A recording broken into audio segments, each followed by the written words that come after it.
Ô, Galisteu, e o documentário seu, show, Quem aqui assistiu? Eu vi, assisti, tá lá na HBO. Inteiro. Tenho apenas uma crítica do documentário. Ele não foi convidado. Não, é rápido.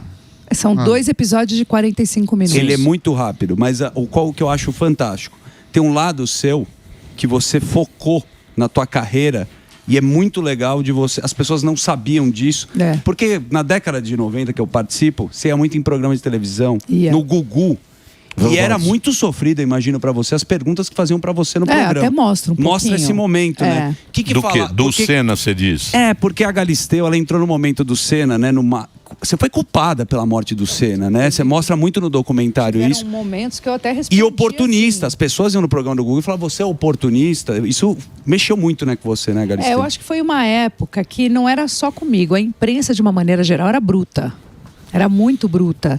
Então, o jeito de entrevistar as pessoas era um jeito meio estranho. Sim. Eu fico pensando assim, uma pessoa sai de casa, vem aqui, ganha 0 para ser maltratada, então eu não venho. Né? Então, assim, a pessoa saía da casa dela, no meu caso, eu vivi durante 1 ano dando entrevista, para as pessoas me reconhecerem, saberem quem eu era, me chamarem pelo nome, enfim. E aí eu saía de casa, ganhava 0, sentava para te dar uma entrevista e me maltratava. E isso era uma coisa muito comum. Foi assim, tanto que eu mostro lá momentos com o Clodovil, momentos com a própria Marília Gabriela, com o Jô, ele sendo casca comigo. Tanto que depois fiquei super amiga do Jô, sou super amiga da Marília. Mas era uma fase, era um jeito da imprensa que não cabe mais no dia de hoje. Você pode até contestar.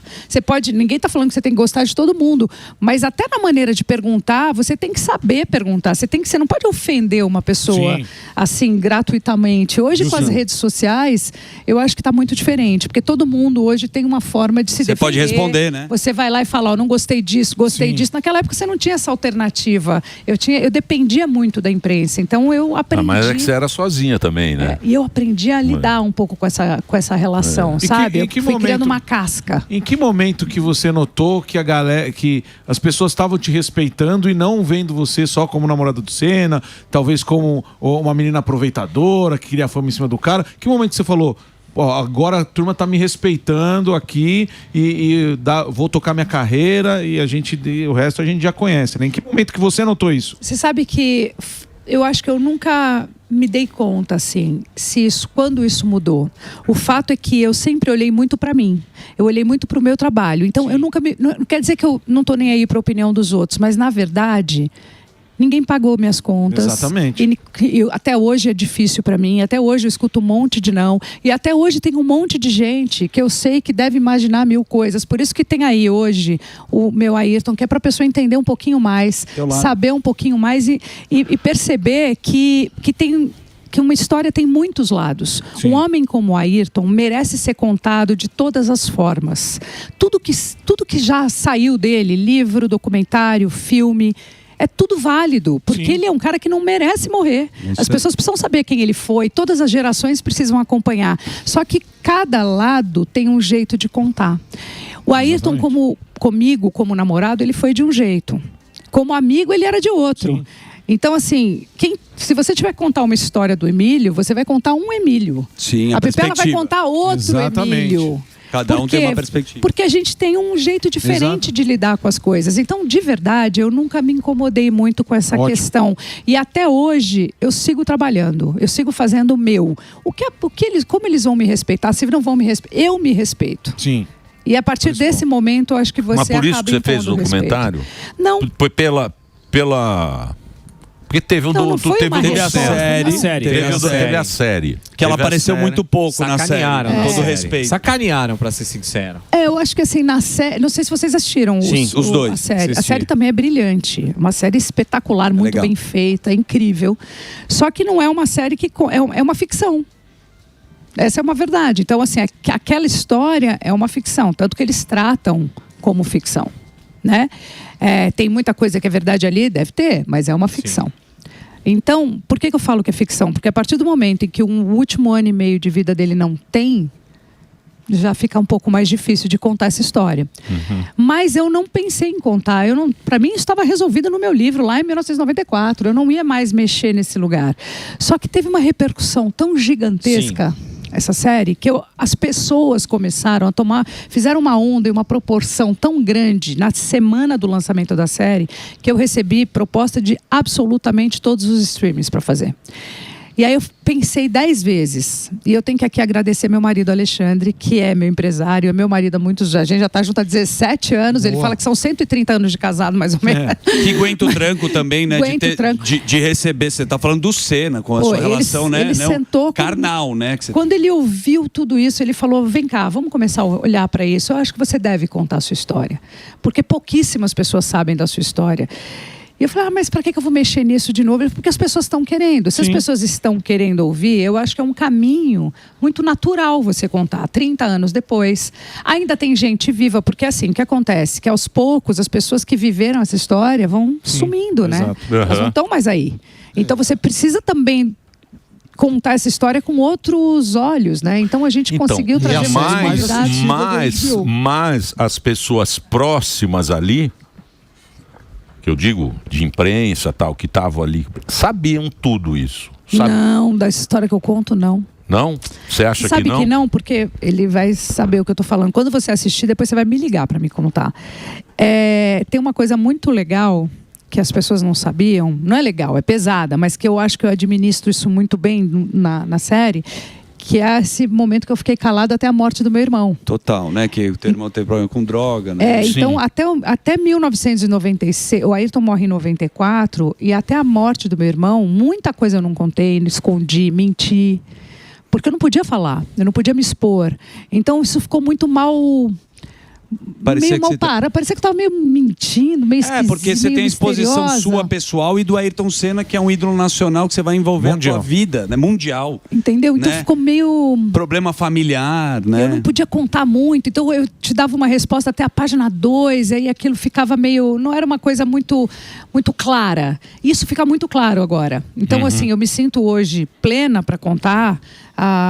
Tenho certeza dessa história 30 anos depois, no auge dos meus 52 anos, eu consigo contar com esse olhar de uma mulher madura vivendo aquela experiência de uma menina de 19 anos de idade. Que quando eu conheci ele, eu tinha 19 anos de idade. Então, mas isso foi a família que não queria, porque você, tava no auge da sua beleza e o cara se apaixonou por você. Porque até então o Senna era só correr de automóvel. O foco dele era aquela McLaren lá, ele só pensava nisso. Quando ele viu você, ele ficou louco. Ele mudou um pouco. Então, ele ficou louco. Ele só queria... Pro Senna ir no Lamelight. Cadê a Galalau? Ia pro Lamelight, ia no Geller. O cara ia no Lamelight. O cara ficou maluco. O cara não vai pra balada. Ele parou de pensar no Senna fumou um cigarro. Aí começou a fumar. Fumou por causa começou a fumar, Marlboro. Meu Deus. A gente... Fumava Marlboro. Escondido, bebia, fumava. Tomava uísque. E aí, você sabe disso. O cara ficou loucaço. Ele começou a sorrir. E foi isso, né? Eu acho que isso fica bem claro também. Assim, os amigos, principalmente quem estava bem perto, amigo. Porque nesse meu documentário eu chamo todo mundo que não participou de nenhum, mas que acompanhou a minha história. Então, assim, quem foi a pessoa mais importante na vida do Ayrton? Foi o Dr. Antônio Carlos de Almeida Braga. O Braguinha. Que aparece muito, te ajudou muito. Mentor. Era melhor amigo, era mentor, era o cara que o Ayrton ligava para perguntar tudo de contrato, era o cara que fazia ele rir, era o confidente. Então, assim, o Braguinha foi quem me ajudou muito. Foi quem me... Acho que eu estou aqui dando uma entrevista para vocês hoje, porque o Braguinha me ajudou muito lá atrás. A construir a carreira, né? Então, quando eu falo ele, a esposa dele, a Luísa, a família dele, eu vivi de favor na casa dele 1 ano. Caramba. Em Sintra, né? Em Portugal. Em Sintra, E aí... a história do Braga com ele nunca foi contada. Em nenhum documentário, em nenhum livro. Nunca falaram? Nunca falaram. Aí tem o Nuno Cobra, que era o personal, que também está no meu doc. Aí tem a assessora de imprensa, a Betise. A Betise foi assessora de imprensa do Ayrton na Europa a vida toda. Ela sabe muito dele. Ela conheceu ele profundamente, assim como o Braga. Como ela nunca deu uma entrevista? Como essas pessoas nunca participaram de outros documentários? Então eu trouxe essas pessoas que eram muito próximas. O melhor amigo também está no meu doc. Quem era o melhor amigo dele? Amigão, brother, de dar risada, de não falar de corrida. Era o Gordinho. Então, assim, todo mundo está lá. Gordinho era bom. Gordinho ele que chavecava pro Senna. O Senna não podia chavecar. Vinha o Gordinho e mandava o bilhete. O Gordinho que pegava os telefones. Exatamente. Adriane, Gordinho. Lá vem o gordinho, faz a gordinho. pergunta.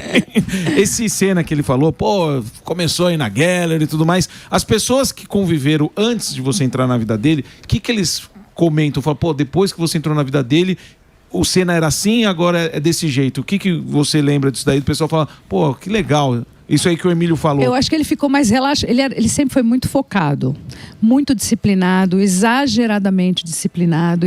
Ele sempre se cobrou demais. Eu até achava curioso, porque eu falava, poxa, você já é tricampeão mundial, você precisa chegar primeiro que todo mundo. Você tem que ser o cara que mais treina, porque na minha cabeça o tricampeão mundial pode dar uma relaxada. Mas ele fazia exatamente o contrário. Ele chegava antes, ele saía depois, ele deitava embaixo do carro, ele fazia umas coisas que eu falava, não combina muito com o teu tamanho. E ele falava, eu só tenho esse tamanho porque eu faço isso. Exato. Então ele era exatamente o oposto do que eu imaginava uma pessoa... Era uma mentalidade de Michael Jordan e Cristiano Ronaldo. Sabe, um cara completamente fora do normal, assim. Ele era fora da caixa. E aí Gente, você mudou essa e questão. aí eu acho que eu dei uma apertada de uns botões ali Lá que... eu trouxe ele um pouco mais para uma vida um pouco mais relaxada. Por exemplo... Não, o cara se apaixonou, pô. Eu deixava o cabelo dele, eu falava, apaixonou. deixa seu cabelo mais comprido. Se apaixonou. Entendeu? Tira essa calça alta, baixa um pouco aqui a altura da O calça. visual do Seninha, graças a você. Ele era mais tiozão, né? É, assim, tipo, vamos Foi fazer uma rolê. sunga Speedo. Vamos tirar uma semana de férias. Ele falava, que isso, vou tirar uma semana de férias. Isso pra ele era inconcebível, tirar Caramba. uma semana de férias no meio do circuito. Esquece, no meio do circuito não tirava. Vamos, perturbei tanto que levei ele pro Tahiti. Sabe, eu comecei a carregar ele um pouco por um lado, mas eu fazia isso no auge da minha irresponsabilidade, Sim. tá? Fazia isso, não era com foco em prejudicar ou não, era só para ele se divertir, né? pra gente se divertir. Eu também queria me divertir. Eu achava que ele podia muito mais do que ele vivia. Sim. E na verdade eu não estava errada. Exatamente. Porque ele morre aos 33 anos, sem realizar sonhos, sem conhecer boa parte do que ele podia ter conhecido, porque ele conhecia o mundo inteiro, onde tinha um circuito de corrida, mas ele conhecia o autódromo e o hotel. Então, assim, ele não ia para um restaurante diferente, ele não conhecia... Ficar no motorhome, sabe? ficava com o carro. Não, ele não... Nunca foi pra Disney. Um cara que não viveu o que ele poderia ter vivido, o que ele mesmo poderia ter se proporcionado. Tanto que depois de tudo, depois do acidente, a primeira coisa que muda na minha vida é meu jeito de realizar as coisas. Eu sou uma mulher que realizo. Eu trabalho muito, eu ralo muito, mas eu realizo muito. Eu não deixo de viajar, eu não deixo de ter as coisas que eu tenho vontade de ter, porque eu acho que a maior prova que eu tive da vida foi perder o meu pai, meu irmão e o Ayrton fora de hora. Meu pai morreu aos 54 anos de idade, o Ayrton aos 33 e meu irmão aos 28. Caramba. Então, assim, Mas tá você mais nunca do que foi... provado na minha vida que eu tenho que realizar sonhos. Então, Sempre mas trabalhou. você nunca foi do chororô, né? Nunca se vitimizou. Nunca foi chororô. Isso aí não. Inclusive, a Galisteu, você tinha quantos anos quando você conheceu o Senna? 19. 19 anos. E isso que aborda também lá no documentário era que o Senna, você abriu mão da tua vida. Total. Não, ele não tinha muito, né? Tinha pouco, mas abri mão do meu pouco. E fala da mãe dele, que ela te deu um envelope. Isso eu não sabia também que você teve uma relação. Tem muita coisa ali. Não, com a mãe até eu tenho... Ele dava uma ajuda de custo? Ele dava, ele me ajudava. Eu só conseguia viver a vida do lado dele porque ele pagava as contas da minha mãe. Porque ela eu trabalhava, ele falou, fica aqui. Eu falava pra ele, eu vou a Mate acompanhar, mas eu tenho que trabalhar e tenho conta pra pagar. Como é que faz? Se eu tô com você, quem que paga lá as contas? Eu já tinha irmãos. Meu irmão já tinha escolhido um caminho difícil. Minha mãe nunca pôde trabalhar, muito em função disso. Ela ficava muito perto do meu irmão. E eu falava, eu não tenho como fazer essa escolha. E aí ele falou, tá bom, então vamos lá, vamos chegar num número, eu vou pagar pra tua mãe. Então todo mês ele depositava uma mesada pra minha mãe. Isso era, para algumas pessoas, porque na época você fazia modelo. Ela tinha o trampo dela. Fazia o trampo. Falou, vem pra cá. Eu fazia meio período, eu trabalhava como vendedora numa loja, na Yes Brasil, aqui na Lorena. E o resto eu trabalhava como modelo. Então eu fazia feira, tinha feira pra caramba na época, campanha, foto, fazia essas coisas. E isso me ajudava e era o dinheiro que minha mãe contava, porque meu pai recebia uma aposentadoria muito pequenininha. Então não dava certo. Precisava de dinheiro. Então, basicamente, o meu corre foi atrás de dinheiro durante muito tempo. Mas eu gostaria que vocês assistissem. Ele assistiu e eu queria muito que vocês assistissem. São 2h45. Você não tem paciência, eu acho. Mas não, pra eu vou assistir. Eu comecei a ver até quando você vai pegar o avião. Tem que ver. Que ela vai para Portugal. Isso. Eu vi aquele começo, Ela fala o muito depoimento dela quando você tá indo para Portugal. Aí vale pelos bastidores. Por exemplo, que as borboletas, né, que ninguém sabe, é que você foi correr para um caminho inverso porque tinha muito... Meu, imagina. Mas, gente, é paparazzo pendurado na árvore. O Senna é um cara no Japão, né? O teu livro vendeu quanto no Japão? Eu primeiro não sei, livro? Eu nunca recebi R$1 pelo livro. Não, vendido, caramba. Né? Não. Então, Passaram assim, a perna. as pessoas, ainda mais fora do Brasil, aí é que eu nunca vi a conta mesmo, então eu não tenho ideia. Então, aqui no Brasil, a editora Caras editou meu livro, mas eles compraram. E eu não ganhei por livro vendido. Eu precisava tanto Mas acho que vendeu 1 milhão no Japão. Mas assim, vendeu muitas cópias. Eu sei disso. Eu me lembro um dia, eu sentando, porque as pessoas falavam assim, nossa, ela está enriquecendo. Eu falava, gente, quem enriquece com livro no Brasil? Exato. Ninguém ganha muito dinheiro com livro, Playboy, só você o ganhou, Paulo filha. Coelho ganha dinheiro com livro no Brasil. E eu me lembro um dia eu sentada do lado do Paulo Coelho falando, cara, estão fazendo meu livro pirata aí, no mundo inteiro tem cópia do meu livro. Ele falou, agradece a Deus, porque é bom sinal, só pirateiam coisa que dá certo. Ninguém pirateia coisa que não é boa, então relaxa que tá tudo bem. Mas eu nunca vi a cor desse dinheiro, mas eu sei que vendeu muito. E tem um vídeo muito famoso, né, Adriane, depois do acidente do Senna, os japoneses chorando, dando a notícia, chorando. É um vídeo que... Japão era absurdo. O Japão amava o Senna. Mas segue amando, viu? Eu fui agora pro Japão, fiquei um tempo lá. E impressionante como as pessoas são apaixonadas por ele até hoje, de um jeito absurdo. Ele é muito respeitado no Japão. Aqui também, as pessoas seguem amando. Sim. E é muito legal ver isso, porque a galera jovem, a turma da idade do meu filho, mais nova, até voltando, querendo saber quem é, querendo saber da história. Então, acho muito válido fazer. Eu acho que isso é a importância do teu documentário, porque na série... Eu era muito pequeno quando eu tinha 6 anos. Eu não fazia ideia de todas essas histórias. Então, e muita gente... E ainda tem outra geração que acaba vendo a série e toma aquilo como tudo que é verdade. Exato. Esse é o poder do filme e da série. E o teu lado, pra geração entender o que aconteceu, eu acho que foi o que precisava, né? Eu acho sim. Eu acho que também ninguém tinha contado ele como homem. Isso também tudo que saiu dele saiu como piloto. E você como vilã da história. E eu no meio dessa história meio estranha, ali, num lugar meio estranho, num lugar muito pequeno. Então mas você acha que isso aí partiu da imprensa? De meio que te vilanizar, que você ficava... Eu lembro lá quando teve o velório dele, que você ficou meio e saía essa notícia e tal. Isolado. Como é que foi criado? Quem criou essa... Não tenho a menor ideia disso. Eu sei que eu não sentia... E uma coisa que eu posso dizer é o que eu vivi, né? O que eu passei. Porque você estava abalada. Eu tava ali. Você tava eu só fui notar isso muito depois, né? Ali na hora eu não notei nada disso. Tanto que eu conto no doc, né? Eu falo do que eu vivi e de como eu vejo essa história. Então eu tenho muito respeito. Na verdade, eu nunca entrei em nenhum embate, não entrarei em nenhum tipo de polêmica em relação a isso por respeito a ele. Você não tem ressentimento? Eu não tenho nenhum ressentimento e não posso... te envolveram. Não acho justo ter. Não acho justo ter, porque assim, a dor dói em cada um de um jeito. Eu não posso questionar o tamanho da dor da família. Eu era só uma namorada que tinha entrado na vida dele naquele momento. Depois eu vi minha mãe perdendo um filho. Emílio, não dá para... É um negócio que você não pode questionar nenhum tipo de atitude de uma mãe que perde um filho. É uma coisa de louco. Então, assim, eu jamais vou questionar como eu fui tratada, como eu não fui tratada, o que eles achavam de mim. Isso é um problema deles, não é meu. Não, tem uma leveza. Eu estava ali, feliz da minha vida, vivendo uma experiência quase que a de adolescente, de uma menina que tinha muito pouco para oferecer, quase nada, vindo de uma família muito humilde lá da Lapa, e que estava, de repente, vendo um conto de fadas ali, animadíssima com tudo aquilo, mas não tinha nenhuma profundidade. Tanto que eu falo isso, né? Eu falo, a gente vivia, e eu via ele muito feliz, mas a gente estava vivendo um relacionamento de 1 ano, assim, sabe? Mas experimentando, gostoso, diferente. Paixão, pô. Paixão é legal. Isso foi incrível. Poucas vezes a gente se apaixona. A vida é isso, pô. A vida o mais legal da vida é isso. O chato A única coisa é que eu acho que ninguém tem o direito de apagar, porque essa história me pertence. Não é só uma história dele, é uma história minha também, da minha vida. Tudo bem que ela é bem pequenininha perto da história dele como um ídolo.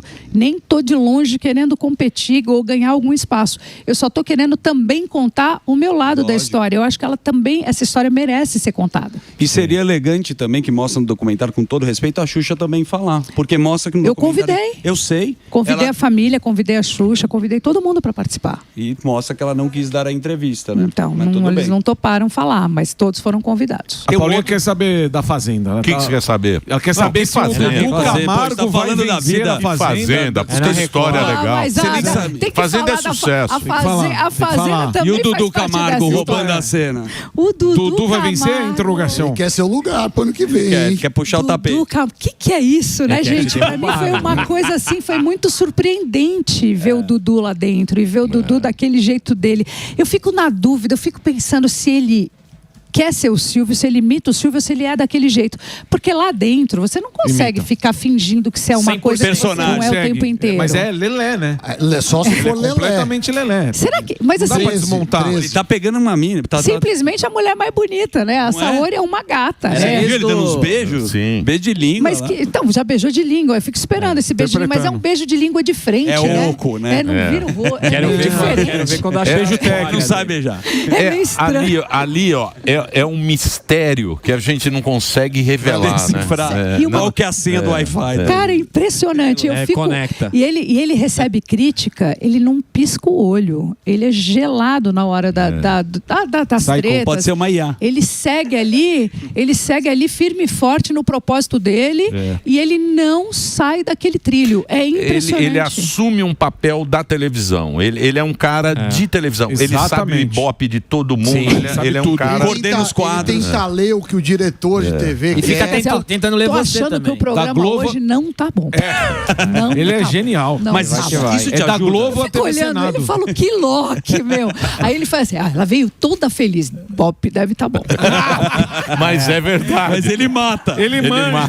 Ele sabe. Ele sabe render o Aí programa. Ele vê esconde alguém as gritando emoções lá, que nem esconde venham as ver, toalhas. venham ver. Tá tendo confusão no quarto, venham ver. Ele mexe o É o negócio. mini Silvio Santos. Ele é meio apresentador da Fazenda dentro da apresentador Fazenda. É co-host. muito louco, gente. Eu me divirto com aquilo tudo. Mas eu tô amando. Acho que essa edição da Fazenda é uma edição diferente de todas. É a minha quinta já. A 17ª e minha quinta. E é um sucesso, E né? é um sucesso. A gente conseguiu, eu falo que pra gente conseguir ser líder de audiência é uma luta danada. Opa. A gente sabe quanto é. E a gente tem conseguido todos os dias ficar Todo em dia primeiro tá lugar. ganhando. Primeiro. Todos os dias. Parabéns, cara. Não é Parabéns. Muito fácil. legal. Você tá mandando muito bem. Muito e não é obrigada. fácil. né? Não, eu tenho isso é 3 fácil. no ponto. 3. Quantas pessoas falam com você no seu ponto? Não, eu não... A Paulinha, ninguém. a gente Ninguém? Eu desligo. O ponto não funciona. Não. O nosso Ela Pô, acha- ele é o ponto. Na verdade não é ponto. Isso aí é É um orquestra de caju. É porque eu tô vendo vocês com isso aí, achei que era ponto. Não, Não, isso é pra gente se ouvir. Ah, é só o retorno. É só o retorno. Ah, então lá eu nunca tinha trabalhado com 3 pessoas falando comigo no bem ponto. Meu Deus. 2 falam, mas se eu precisar da terceira também entra. Então assim, é diferente O você Emílio ouvir trabalha com 7. 2 pessoas falando, mais o que você tem que fazer e, E mais diretores o que tá bravos, acontecendo. hein? O cara Não é é? bravo. O cara não é bravo? Dá